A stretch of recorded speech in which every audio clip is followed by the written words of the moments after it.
Welcome to an episode of Inside the Sound with me, Christopher Gabourel, where we get an in-depth look inside local musicians and artists working on upcoming projects. Today's guest is an old friend and former jamming buddy. He received a master's degree in music from Azusa Pacific, is currently in a couple projects including Ferst Recess and The Corner House, and has a few new singles you can listen to right now on Spotify under his personal project, Ferst Recess. You can catch Ferst Recess' new album everywhere you stream music out this December. Without further ado, let's go inside the sounds of guitarist, drummer, singer, and songwriter Christian Lopez. You have to be better. You have to look at yourself and say, I'm not good enough right now to be, not necessarily just good enough, period. You're not good enough for this band yet. But you can be, you can be. You just have to put forth the effort, just take, it was a hard pill to swallow to hear what he had to say initially, but that's the thing about pride, it's like you just gotta swallow your pride and you gotta try harder. Sometimes you win, sometimes you lose, sometimes you join bands, sometimes you don't. Yeah. And that's how it was for me. My name is Christian Lopez, and I am the guitar player, drummer, singer-songwriter for the band Ferst Recess. Cool. I've been playing music since I was about 13 years old. The reason I started playing music itself was because I wasn't particularly good at anything else.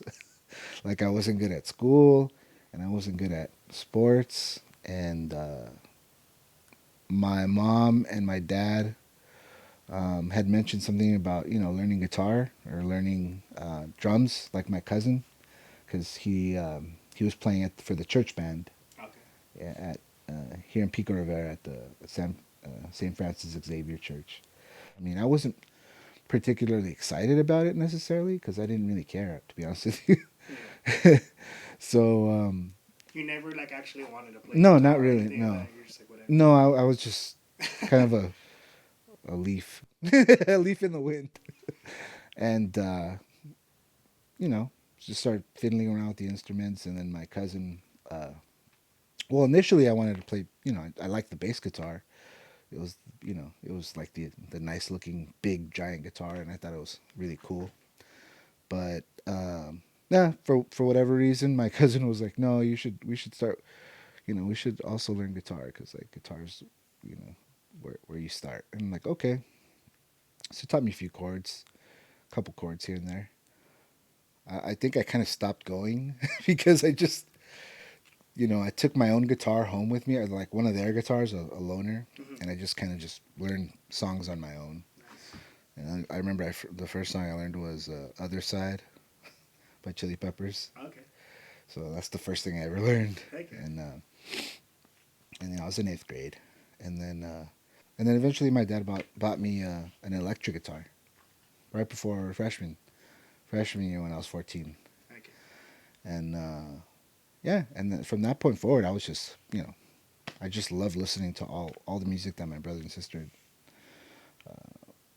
influenced me, like rock bands and stuff, all kinds of rock bands like Soundgarden and Offspring and all kinds of, basically all the classic rock bands you could think of. But a lot of, and then my friends also influenced me. When I was 17, eventually my brother was overseas with the Marine Corps, and he sent us over a drum set just randomly. Nice.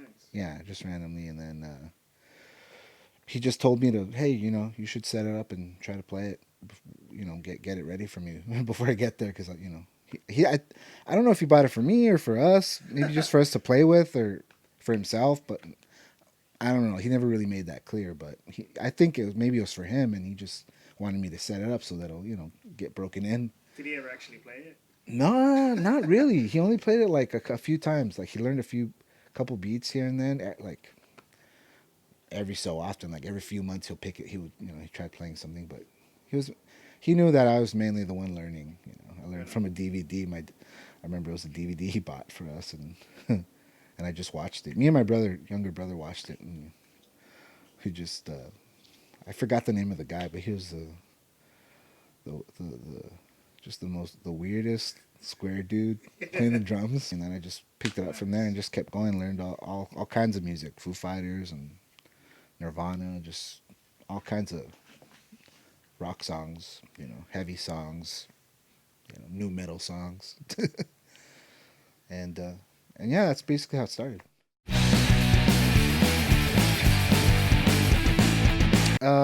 It was really just the fact that I just kept like listening to music, really, just constantly listening to the bands I like, and just playing with friends. I remember I started playing with a good friend of ours, Matt, when I think I was about a senior in high school. That's really when I started playing with anyone, like in a group. And then also my neighbor down the street, my younger brother would sometimes play with me. Um, but I always just like playing in a group, and I love bands, rock bands specifically. So that just really how it's how it just kind of influenced me to keep going because I wanted to be in a band. Right. Although I could never really find my own band. I don't think I ever was in a band, not even until I was 21. That was the first band I was ever in. I wanted to be in a band since I was 16 or 17, but I couldn't find anyone who wanted to play with me in a band.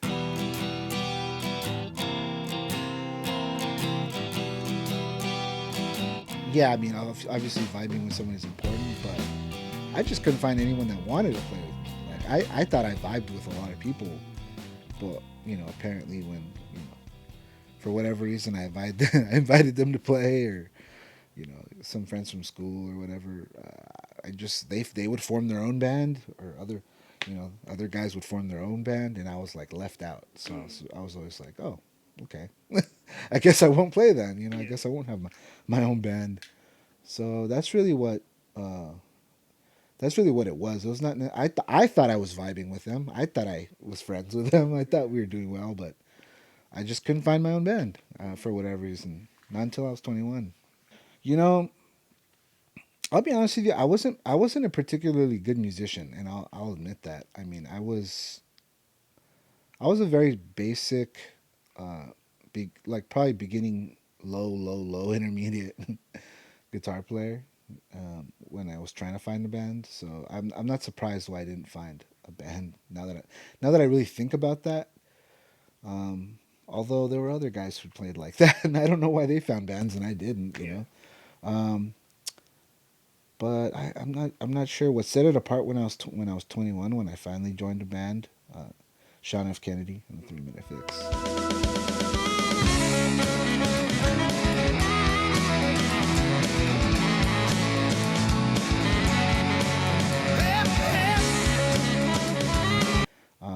Shout out to those guys. But the reason why I even joined that band was because I really wanted to. At this point, I was, you know, 21. I thought, man, I'm so late in the game. I don't even have a band yet. And I heard this guy, and he was a really good singer or songwriter as well. And I thought, man, he plays good songs, and he could sing, and he knows how to write songs. And I'm like, I should probably do something. And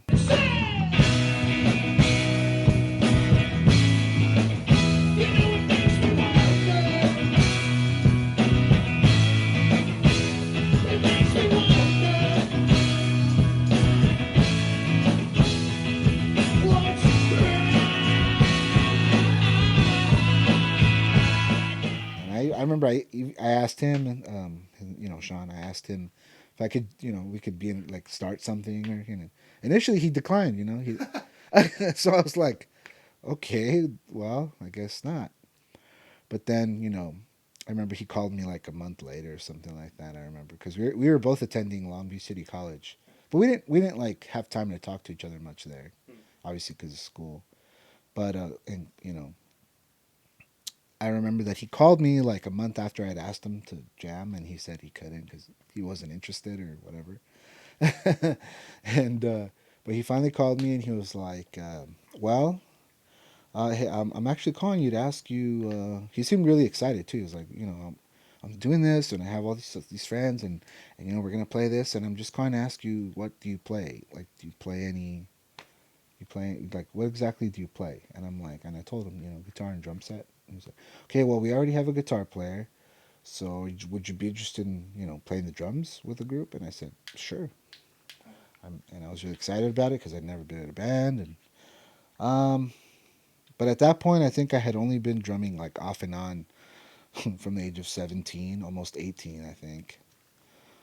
No, I was about 17, and so for about off and on 4 years, I played the drums, but I mainly played guitar. So let's just say my drumming skills were pretty subpar.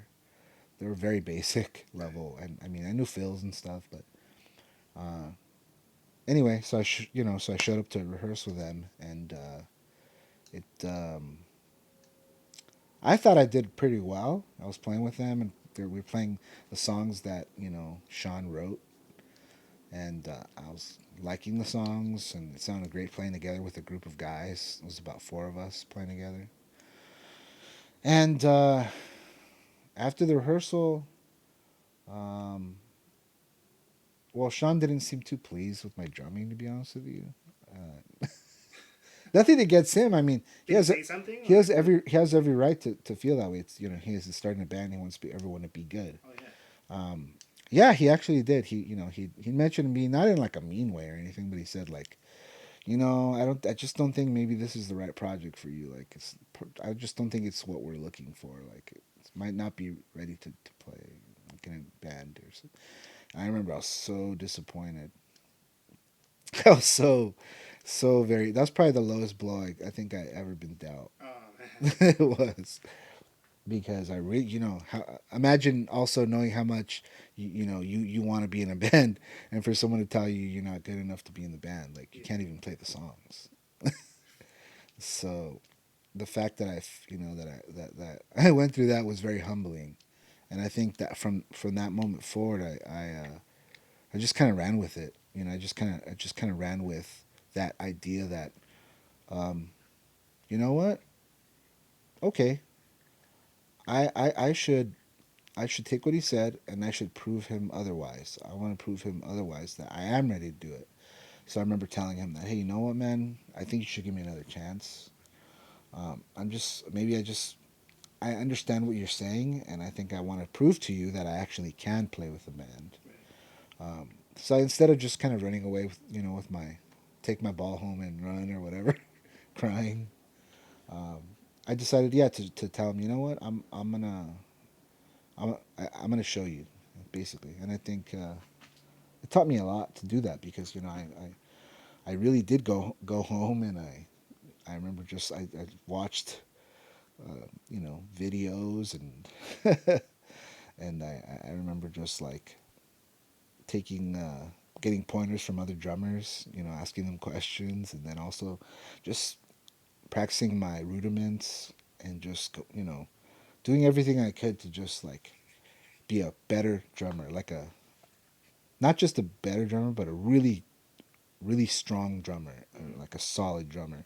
It took me about a couple weeks before I think we met up again, or a week and a half or something like that. But that's all I needed. I remember we met up again, and this time I played harder, faster, stronger.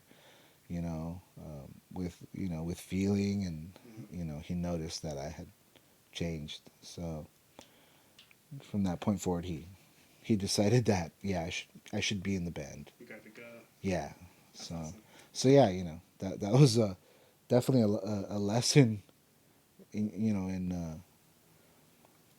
working hard and having humility Yeah. about your skills and about your abilities.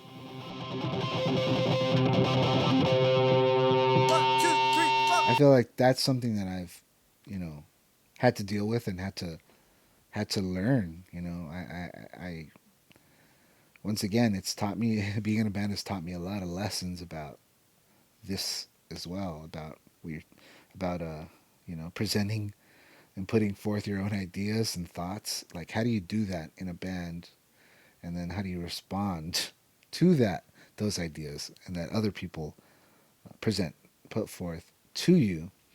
Um, well, let's just say that it's. I feel like I'm still learning how to do that and how to present ideas and um, but also critique other people's ideas or you know kind of be more proactive with them as opposed to negative, Yeah. which I think is probably more effective in a band.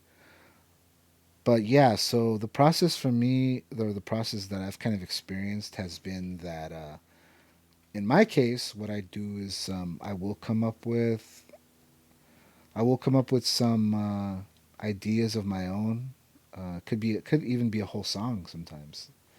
And if we're just jamming, the band gets together, like in this place, which I've rehearsed many times. Um, we'll just jam to warm up, drums, guitar, bass, and whatever, whoever else, and then maybe someone will just after a while, after we just kind of groove on something and we like it, and maybe we'll even come up with something together. But then after a while, we'll be like, oh,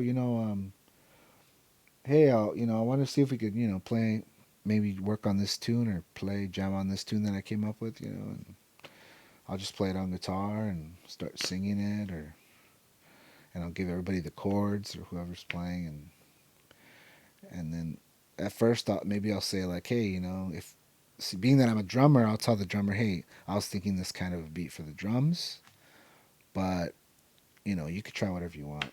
Like if it doesn't, you don't have to play what I play, but this is what I imagined. Yeah. And then that it normally works out. People are like, okay, and then they play it, and sometimes others are not so convinced by the ideas, maybe, and they'll just tell me something about it. Like maybe they'll just say that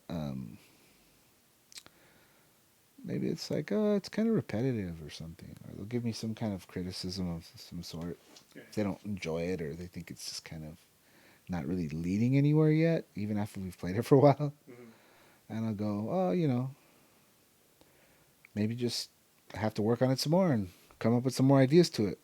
Maybe that'll convince them. Or in the past, I was very rude. I would just say that like it sounds kind of lame or something, or it sounds boring or something like that. Like it's just the way I've always been that way, and it kind of transcends into music. Like that's just how I am in my personality.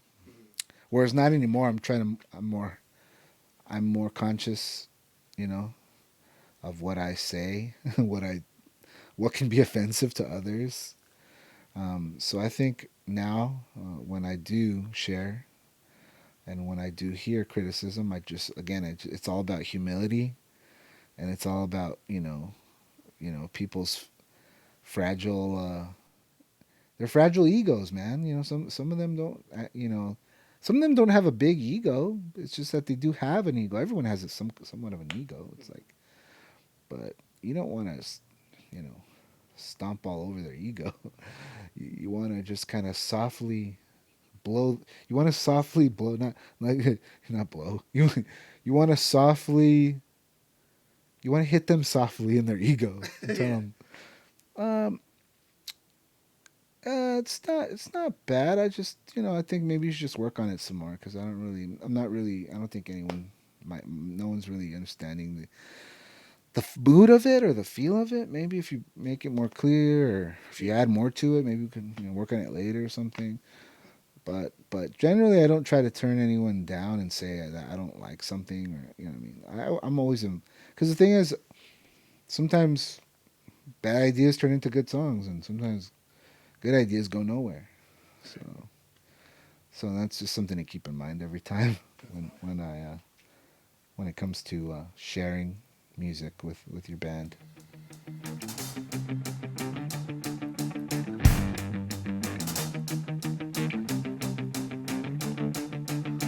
I was in another band. I was starting another band, Jukebox Nichols, which you're a part of.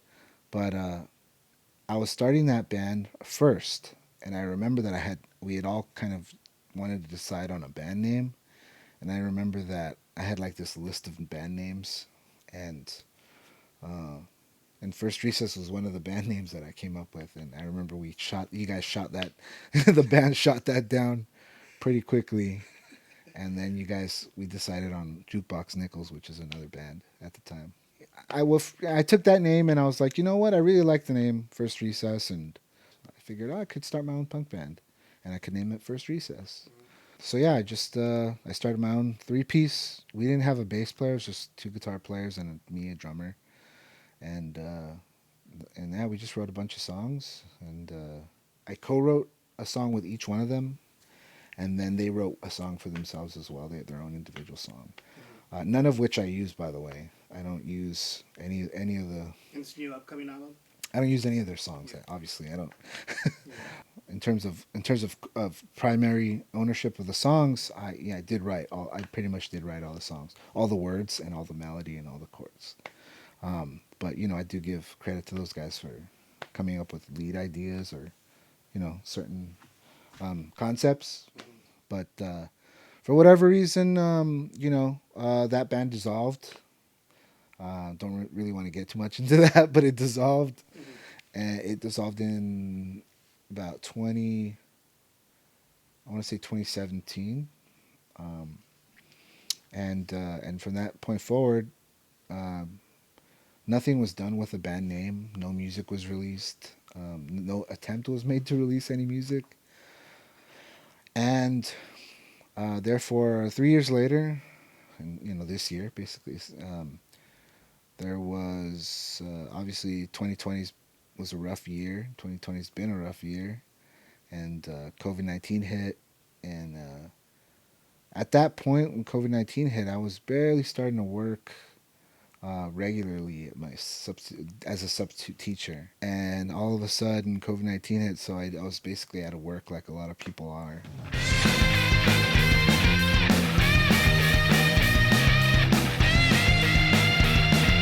I did also have some of the money that I saved, and then I thought to myself, well, you know what? Since I'm not working, you know, almost at all, I'm not working at all basically, and I've always had the dream of recording my own record, like a full record that I helped, co-produced, wrote. So it was kind of a no-brainer that I wanted to record. Um, I wanted to record my own music, and I thought it was the right time to do so. A lot of the songs I had always kind of played and just sang on my own, and I sang them to like my girlfriend, Maria. Shout out to Maria.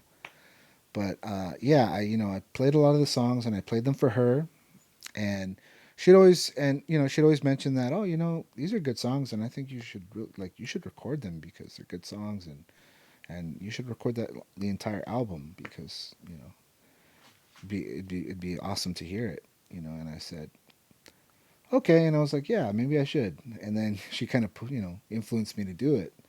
So I set the time aside, and I booked studio. I booked a studio downtown at the Arts District, Neon Sounds, and yeah, man, that's where it started. I just took all the songs that I made demos of 10 songs that I wrote, basically. This definitely wasn't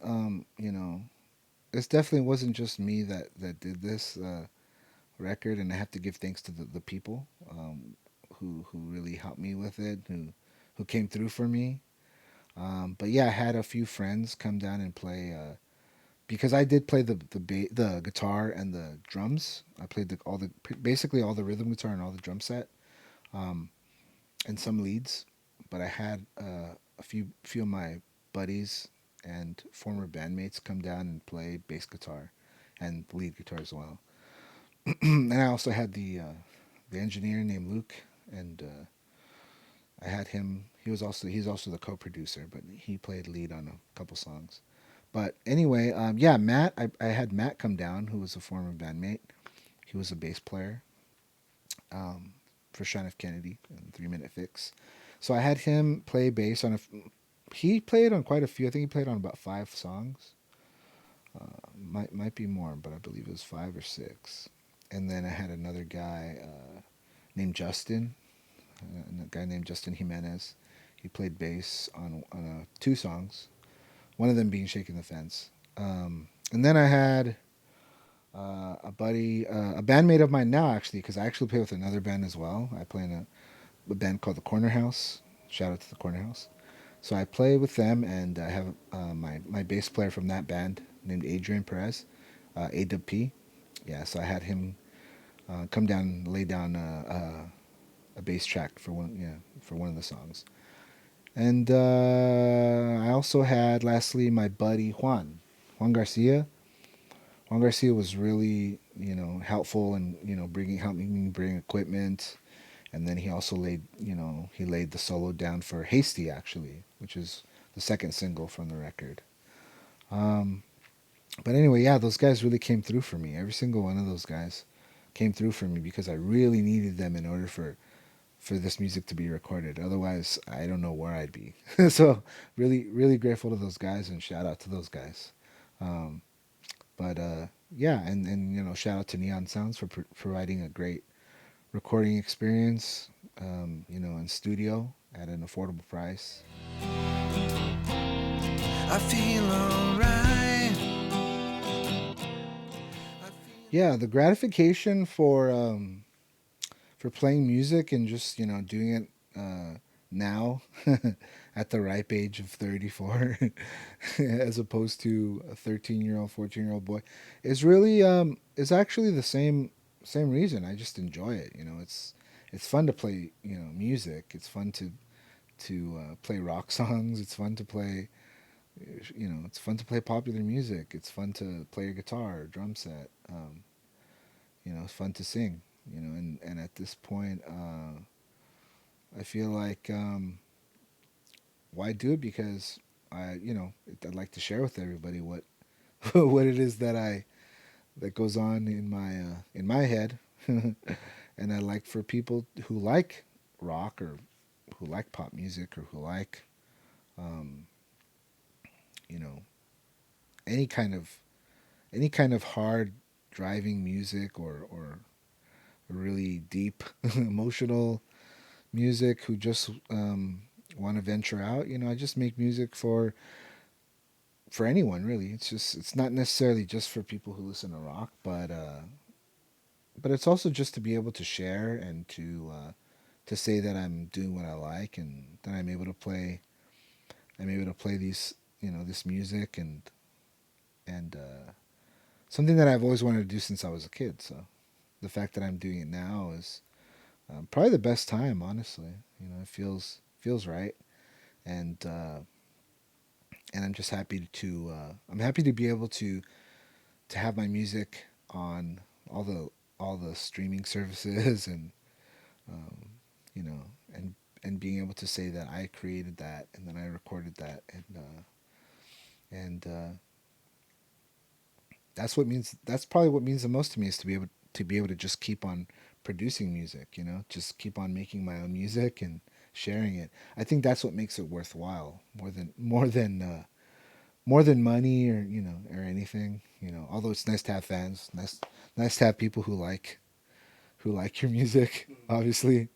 But you know, it's really for selfish reasons. Just doing it because I like it, just because I want to, and I'm happy. I'm happy to be able to just say that music is mine, or and just say that I created it. That's what it's all about, man. Hell yeah, man.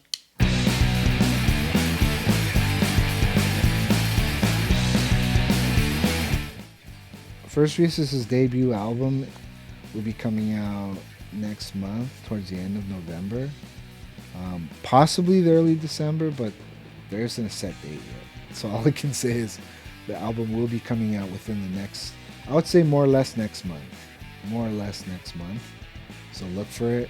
Follow us at First Recess, and it's first with an E, spelled with an E, not an I. So at First Recess. So follow us on Instagram, Facebook, same name, at First Recess, and we're on all the streaming services, Spotify, and everything you can think of, basically, and also like iTunes where you could purchase the music, and also visit www.firstrecess.com to get to be able to you could follow the links there to the music, or you could also buy merchandise if you want. But yeah, and then also I invite everyone to listen to the singles, everyone to listen to Shaking the Fence, Hasty, and Things Change. Parentheses, I feel alright. So yeah, listen to those songs, and would really appreciate your support. And thank you so much. Thank you so much for having me. Right on. Good stuff, brother.